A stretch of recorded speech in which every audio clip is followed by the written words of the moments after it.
Brand history plays a very important role for Porsche, as it is the foundation on which the brand Porsche stands today. We can see a lot of icons of the automobile world from the 1950s and 60s, for instance, which give us a wealth of inspiration and passion today. Two good examples are, of course, the Porsche 718 RSK and the RS60, cars which dominated motorsports at the time, which won over 1,000 races and made the legend of Porsche great.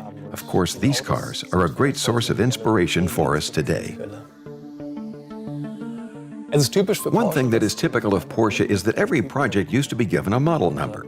That started with a model number 7 in 1931 and went on from there.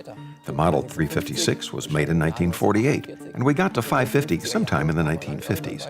That was the legendary Spider, which was presented in 1953, and its successor followed in 1957, the 718. So that was actually nothing more than the chronological project number, which it was assigned by the Porsche Engineering Office. There was no name godfather like Manfred Godhardt who thought something up.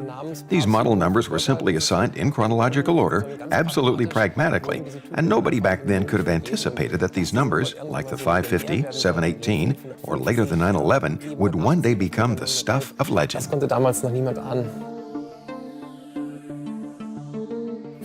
Characteristic of the 718 is this unique combination of lightweight design, a mid-engine layout, aerodynamics, and small, efficient, and extremely high-performance four-cylinder engines. With 4 camshafts and extremely high revving, some of them delivered performance of over 150 horsepower from just 1.5 liters of displacement, resulting in an ideal power-to-weight ratio. Even though the cars actually competed in the smaller displacement classes, they not only took the class victory, but even took the overall victory. That is what made Porsche great. As a big fish in a small pond, we simply showed the big cars what this little car manufacturer from Stuttgart-Zuffenhausen was capable of. That is simply something that has been inherent to the corporate culture at Porsche from the very beginning. The company was founded as an engineering office. Ferdinand Porsche was a person who strived to find the perfect technical solution. He didn't want to implement the most that can technically be achieved, but was always seeking the most intelligent solution. There are lots and lots of examples. With his sports cars, Porsche managed to transfer all of this into serial production. Ferry Porsche continued this tradition, and with the 718, they made a car in the 50s that really summed that up. That was a unique combination of lightweight construction, reliability, design, and efficiency first and foremost.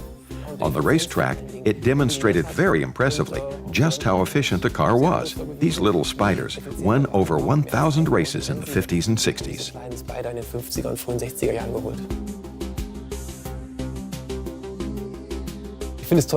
I think that it's great that this historical designation 718 has been rediscovered now.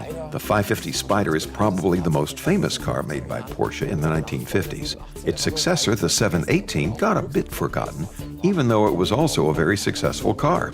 It won in Le Mans, Targa Florio, the 12 Hours of Sebring, to name but a few great victories. This car gave us a great deal of inspiration because it was the 718 RS60 in particular, which was built to meet regulations that called for a car that was pretty close to the production model. That's what sets Porsche apart, this close connection between racing and production models. The four-cylinder Boxer engine is something that is just a part of Porsche. It all began in 1948. In 1953 came this legendary 4-camshaft engine with 4 cylinders. Now we are continuing this tradition. I believe that this efficiency, the compactness of these cars and their performance, combined with everyday practicality, was typical of Porsche in the past and remains so in the present too.